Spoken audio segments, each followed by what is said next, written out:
Ako si Milan, malakas mag-trip, kaya tara, mag-trip tayo. Let's go! Ito na yung Trust Station 2025 natin, pero bago tayo pumunta sa operation, nilinis muna natin yung mga unit natin. Tapos ito, may pumuntang bata sa atin para bigyan tayo ng rep magnet. Ito, dahil sa binigyan tayo, pinagpunas natin siya ng truck, kaya thank you sa'yo, Lord. After naman natin yung mga paglinis, nung dumating na yung gabi, ito, tamang asikaso na rin tayo ng mga dadalhin natin at bumili na rin ako ng sabon nito. Gawaan din na tayo uwi dahil dito lang ako sa head ko maliligo. Madaling araw kasi lakad natin para di na rin ako umuwi sa bahay nito. Bumili na rin ako ng sabon para dito ako na rin gagamitin sa head ko. At least hindi na rin tayo makakaistorbo sa bahay nito para lang maligo. Ito, bumili na lang tayo ng sabon para may magamit tayo sa head ko. After na naman maayos yung gamit ko, ito naman ginawa natin trip dito. Dahil sa nakita natin nag-aayos yung salamin sinaklok, ito naman tayo, nainggit na rin tayo. Kaya ito, nakialam na rin tayo ng salamin natin. Kahit di naman natin alam yung ginagawa natin. Yung pinalitan natin dito, hindi pa naman talaga pamalit. Nainggit lang tayo talaga sa ginagawa ni Noklok. Kaya yun, nakigaya na lang din ako. After naman nun, midlip lang tayo. Tapos ito, nagluto na rin tayo dito. Gawa na mapapaagay alis natin. Ang usapan sa alis namin is alas 3. Pero ito, bumanat na tayo ng alas 12. Let's go, time check!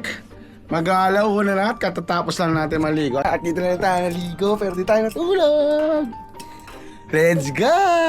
Biglang napaaga talaga yung kilos namin dito. Ang call time talaga namin is alas 3, alas 4, alas. Biglang nabago. Nag-ilauna na yung call time namin para alas 2. Makakalis na rin kami agad. Ay, wala tayong tulog dito sa ginawa natin lakad. Pero ayos lang at least kahit pa paano, naka-ready na rin tayo agad doon. After naman natin makapagay sa mga gamit natin, eto, dumating na rin mga ibang tropa natin dito. Ready to go na rin kami nito. Antay lang kami ng konti ng mga iba pang darating. May mga import din pala tayo dito, mga student nurse galing sa APU sa Metro. Gusto nila sumama para maka-experience daw sila ng operation sa Nazareno. Kaya ito, tara, sinama na rin namin sila rito. Dahil yung mga import namin dito, anak din naman siya sa kasamaan din namin. Kaya pumayag din kami na sumama sila rito. Dahil kung iba naman yung sasama namin dito, dili kami pumapayag. Bago naman kami lumarga nito, magdarasal na muna kami nito para may pagdasal namin yung kaligtasan din namin sa operation na mangyayari ngayong araw na to. After naman namin mga pagdasal, time to go na rin to. Papunta na rin tayo sa mga kanya-kanya namin location. Pero bago kami lumarga, matik din to, magpapakrudo na muna tayo. Dahil medyo mahaba itong operation natin, kaya kinakailangan na rin natin magpakrudo ng mga unit natin. After naman natin makapagpakrudo, eto, lumarga na rin agad kami. Bali, ang sistema pala namin dito, itong Alpha Mini Pumper, ito, direct to sa take back. Tapos yung dalawang unit namin, doon talaga sa pinaka-location namin. Para makapag-check-in na rin sila. Bali, itong mini lane dinala namin dito. Dahil ito, di na namin mapipitawan to. Yearly na namin pinupwestohan to. Kaya ito, dito na muna kami. Bago talaga kami lumarga rito, ito muna unang pinupwestohan namin yung lugar ng ka-take back. Dito talaga nag-umpisa yung paglabas ng Nazareno. Kaya ito, dito na rin kami mag-umpisa. Ito naman kasama natin dito, mga taga San Jose Volunteer. Ito, mabibisa ito mga tropa natin na ito. Mababait din yung mga tao na. Sa kabilang banda naman, sa may bangketa na ito, sa may mga damuhan, nandito naman nakatayo yung mga medical station natin. Nandito yung Red Cross, saka UNTV. Bali, pag may nakuha tayong pasyente, dito natin dadalhin. Bali, ito, unang rubing ng team natin dito. Medyo maluwag pa at konti pa lang yung tao na ito. Kaya ito, medyo wala pa tayo makakuha ang pasyente nito dahil sa okay pa itong lugar na to. Usually naman itong lugar na to, halos di naman masyado marami na magiging pasyente dito. Gawa na medyo malalakas pa yung mga tao dito dahil dito pa lang halos nag-uumpisa yung prosesyon. May mga pangero pa unti-unti pero hindi siya kagaya ng kapag tanghali na o yung gabi na yun. Medyo pagod na yung mga tao. Yun talaga yung dagsa na marami kang makukuha ang pasyente pero dito halos konti lang din talaga. Nung nailabas na yung Nazareno, eto, lumagan na rin mga tropa natin dito kaya pumesto na rin sila sa may bandang kanto dahil dito dadaan yung pong Nazareno.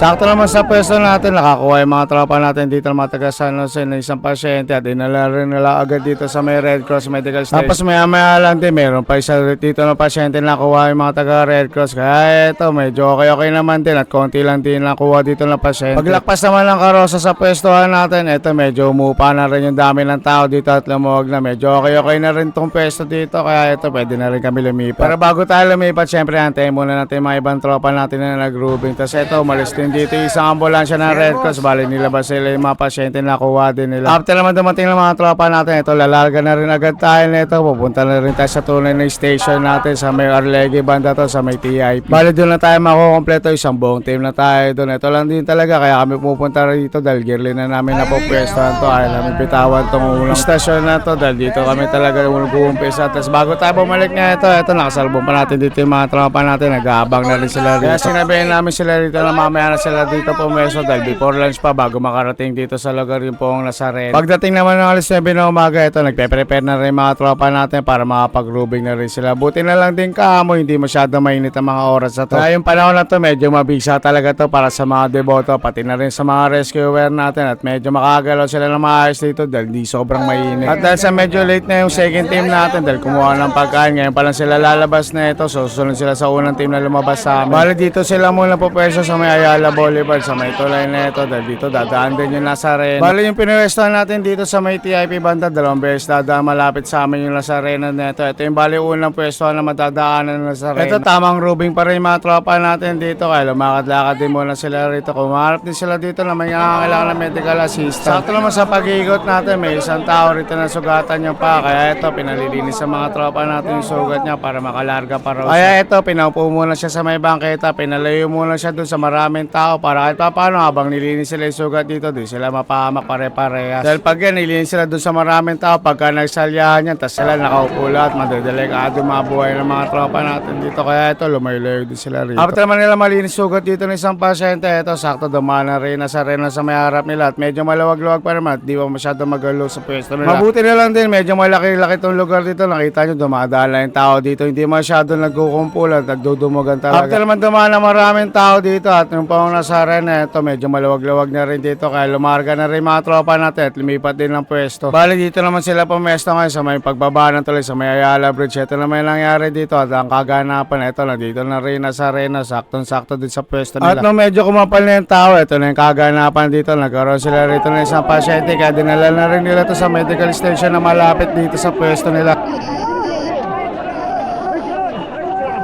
Kaya ito, dinala na rin nila dito sa mga malapit na medical station kaya Prometheus Volunteer. Ito, saktong-sakto, meron sila medical station dito na malapit sa lugar na to. Kaya dito na rin nila binigay sa kanila ito, nakuha natin na pasyente rito dahil ito, mas ma-assist nila na maayos. Hindi natin pwede dalhin sa medical station natin to dahil napakalayo. Kung saan talaga pinakamalapit, dumadatil. Kaya saktong-sakto, dito yung mga tropa natin kaya JC Corpus. Kaya big thank you sa PMT Rescue Empire Brigade. Maraming salamat sa inyo mga tropa. After naman nila makapagdala ng pasyente rito sa may medical station, ito, pabalik na rin sila dahil lumakpas na rin nasa arena na ito kaya okay na rin tong pwesto dito sa atin. Pagbalik naman nila sa istasyon natin, saktong alas 12 naman na ito kaya ito medyo gutom-gutom na rin mga tropa natin dahil lunch break na rin ang mga oras na to. At dahil meron pa kain yung ESD ito, di na natin gagawin muna yung adobo natin dahil ito na muna yung unang babanatan natin dito yung binigay sa atin ng ESD. Napakasarap na mga binigay na pagkain sa amin dito. At dahil dyan, busog na naman ang mga beef. Saktong-sakto din talaga itong mga binigay sa amin dito kaya kahit di na namin kainin yung niluto namin. Adobo, pwede naman mamayang gabi yun dahil di naman agad mapapanas yun kaya ito na muna yung unang ubusin namin. After naman kumain ng mga tropa natin, saktong-sakto ito meron magpapalit sa sugat dito at magpapalagay na rin siya ng gasa para medyo makalakad daw siya na maayos. Ay ibang tropa natin, naglilipatan na rin sa kabilang side at dito naman dadaan sa kabila yung nasa Reno kaya eto, naglilipat na rin sila ng mga kubol nila rito at mga unit. Sakto naman nakuha na natin sila ng video rito, sila Manila Blooming at sa Santa Cruz Volunteer. Ito, nagtutulungan sila para ilipat yung kubol dito. At kasunod naman nila rito, sila Rampab sa kasi dahil ng Stisig. Shoutout sa inyo mga idol. Ito, mabibisa talaga to.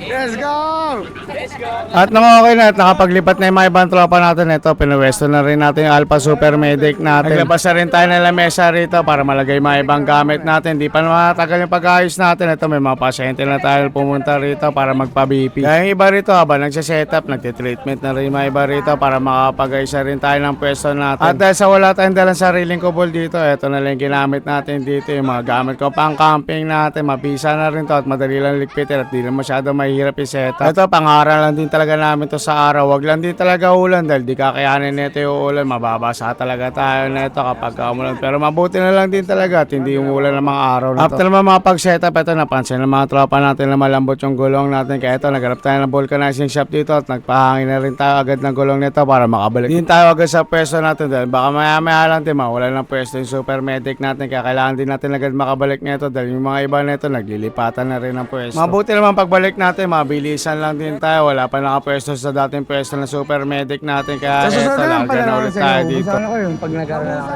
Shoutout na lang, shoutout oh. Sila, yun.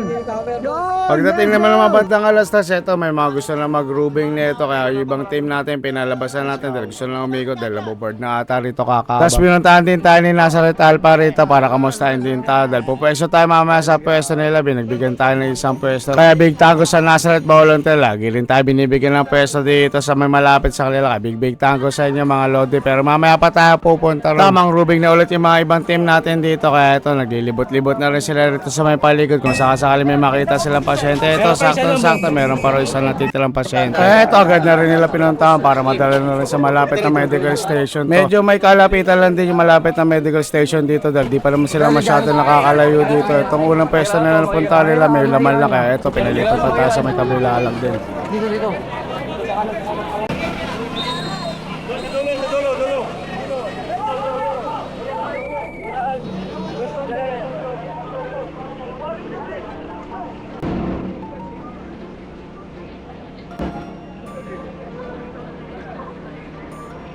Pagdala naman ng pasyente na kuha nila, ito balik na rin ulit sa bakbakan ito mga tropa natin dahil dito na rin yung andas sa may Arlege na rin banda. Kaya ito, sumalya-salya na rin sila rin para mapagos sa maayos yung mga tao dito dahil pwede mapunta yung mga tao sa medical station at ma-wipe out ng mga pwesto natin dito. Kaya ito, tumulong na rin sila rito.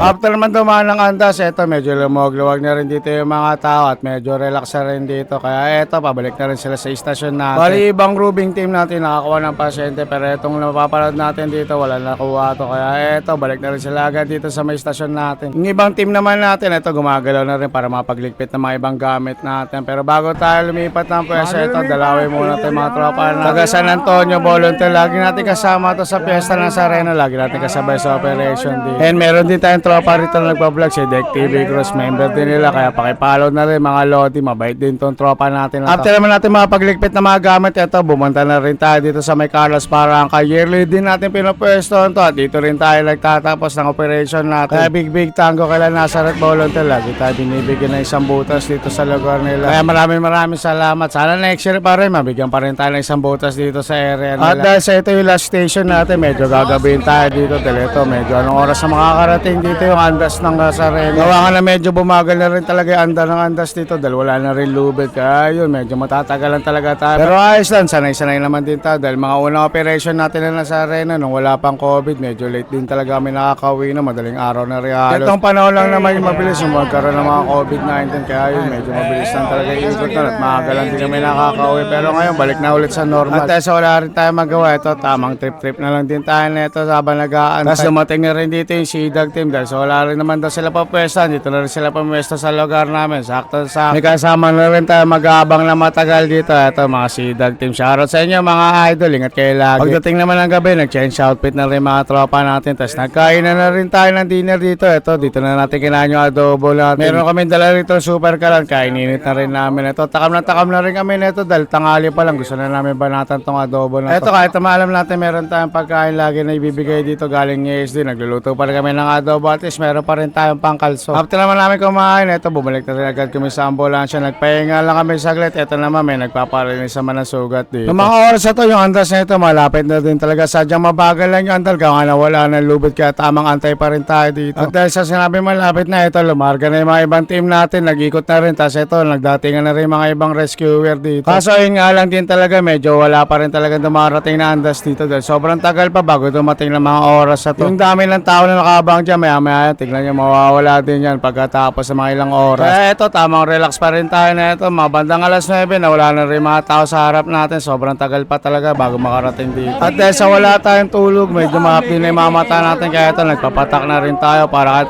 paano magising-gising din yung mga mata natin. Kaso yun nga lang, kapag si Merlin yung magpapatak sa hirap pagkatiwalaan, dinadalawang patak. Yung isa lang dapat ginagawa yung dalawa, tatlo, dinadamihan talaga dahil medyo mahapdi sa mata to. Pero mabisa rin talaga dahil mawawala yung hapdi na mata mo na para kang puyat. Kaya yun, nagpapapatak kami lagi. Maya lang din ito, meron tayong bagong patient dito. Ito yung nalagaan din natin dito. Binipin siya rito at medyo mataas talaga yung blood pressure niya. Kaya yan, ito yung langinan natin. Binigay natin ng konting treatment at binigay natin ng isang gamot para bumaba yung blood pressure niya at makauwi siya at makapaglakad hanggang sa sasakyan. Maya lang din, umikot ulit yung rubing team natin pero wala rin sila nakuha dito na pasyente. Kaya tamang ikot lang din sila nito at bumalik din agad sila sa station natin para makapagpahinga rin agad. Tapos ako naman, lumidip muna tayo nito dahil naantok na rin talaga ako. Di ko na rin talaga kayang antok. Kaya yung pagising ko naman, ito na may nadatnan natin, may ibang team natin, umikot na ulit, nakakuha siya ulit ng pasyente. After naman nila magpahinga, lumarga na ulit sila nito. Sakto sa pinawesta nila, may sumigaw daw na medic.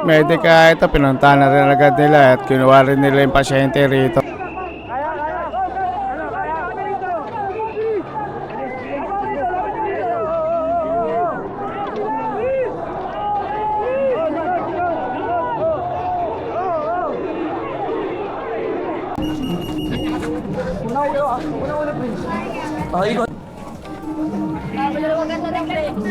Pagdala naman nila ng pasyente sa medical station malapit sa atin, ito parating na rin dito yung bandas ng Nazareno kaya saktong-sakto dito rin sila nakabang. At kung mapapansin nyo, hindi masyado magulo nung wala ng lubid. Talagang yung gulo na lang nito mismo nasa andas na kaya ito konti lang masyado yung naging pasyente dito. Dahil yung mga nakukuha ng pasyente rito mismo nang gagaling sa andas kaya hindi masyado magulo. Di kagaya nung last year nito na mayroon lubid, medyo magulo talaga at napuno to medical station namin. Pero ngayon iba na, medyo maluwag na rin dito sa peso namin at di na rin naging hassle dito. Di na rin kami nagsalya sa mga tao dahil medyo maluwag-luwag naman. At dahil sa wala na rin napupulot na pasyente, ito magpe-prepare na rin kami umuwi na ito. Pero bago kami umuwi, ito magpipicture na muna kami buong grupo dito. And syempre magpapasalamat tayo sa medical station dito na binigyan natin ng mga pasyente. Big tango sa Wilderness Search and Rescue, pati na rin sa DOH. At syempre big tango kay Nazareth Volunteer. Maraming salamat sa inyo mga lord. At syempre big tango din sa mga kasama natin mga student nursing dito, mga taga-EPU sa Metro. Maraming salamat sa pagsama sa amin sa operasyon. After na mahabang araw natin sa operation, ito nakauwi na rin kami na ito sa may head ko. Kaya ito, tamang pahinga na rin kami na ito. Makabawi na rin kami ng tulog. Kaya dito ko na rin tatapusin ang video na to. Lagi kong papaalala sa inyo na 10-0, keep safe everyone.